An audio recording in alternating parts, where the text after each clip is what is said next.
Por que parece tão difícil ou quase impossível realizar os sonhos, transformar esses pensamentos em realidade?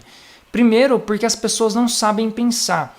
A maioria dos pensamentos e sentimentos que passam na cabeça das pessoas são de fracasso, de derrota, de defeitos, de desculpas.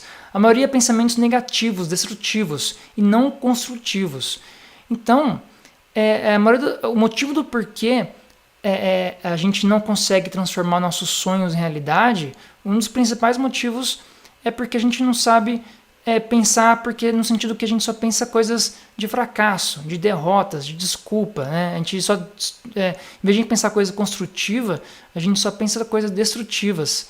Não sei se isso já aconteceu com você, de você às vezes se pegar pensando coisas negativas, pensando coisas ruins, ou se auto-sabotando, ou criando defeitos em você mesmo, criando desculpas, pensando que você não consegue, né, tendo pensamentos destrutivos. Isso já aconteceu muito comigo, já aconteceu com muitas pessoas, com certeza deve ter acontecido com você, porque isso é uma coisa natural do ser humano. O ser humano tende a pensar muito mais de forma negativa do que positiva. O ser humano tende a muito mais reclamar do que agradecer, do que pensar coisas positivas. Eu até fiz um vídeo meu, já fiz acho que vários vídeos na verdade falando sobre pensamentos, pensamento positivo, enfim, mas tem um vídeo aqui, tem uma live minha que eu só falo sobre isso, sobre pensamentos positivos. E eu falo bastante sobre isso nessa live, que é meio que normal o ser humano, é meio que automático, né, o ser humano ficar pensando coisas negativas, é meio que como se fosse o inconsciente dele, de forma inconsciente ele fica tendo pensamentos negativos.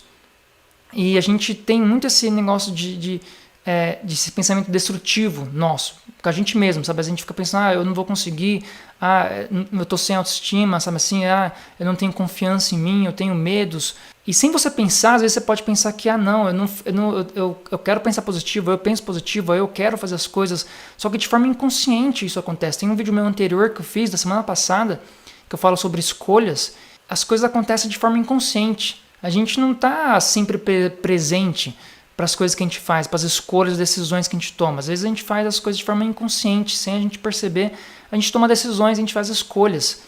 E muitas vezes a gente só vai perceber as escolhas erradas que a gente fez depois dos resultados ali que acontecem. Então a gente meio que faz as coisas um pouco de forma negativa, a gente vai fazendo as coisas sem pensar, de forma inconsciente, com medo, com desculpas. E por isso que a gente não consegue transformar...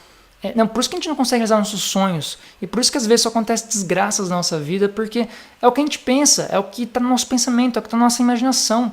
Então pensa comigo, a gente não está muito longe de pensar o seguinte, cara, se você só pensa coisas negativas, coisas ruins, o que isso vai materializar? Só coisas ruins, porque de forma inconsciente, ou até de forma consciente, você começa a fazer coisas ali que vai te deixar mais longe de realizar seus sonhos, ou que vai deixar mais longe de fazer você ser uma pessoa feliz e realizada, ter sucesso profissional, por exemplo. Você só tem pensamentos destrutivos, né? Você não tem confiança, você não tem essas coisas, você fica se auto-sabotando. E então a gente precisa mudar os pensamentos, né? A gente precisa trocar esses pensamentos negativos por positivos, deixar de ter medo para ter mais coragem, para ter mais confiança, sabe assim? Para ter mais disciplina, mais motivação, ficar mais alegre, porque aos poucos, quando a gente começa a mudar essas nossas atitudes, aos poucos a gente começa a botar para o mundo, a colocar as coisas em prática e estar mais perto de chegar onde a gente realmente quer chegar, que é a realização dos nossos sonhos.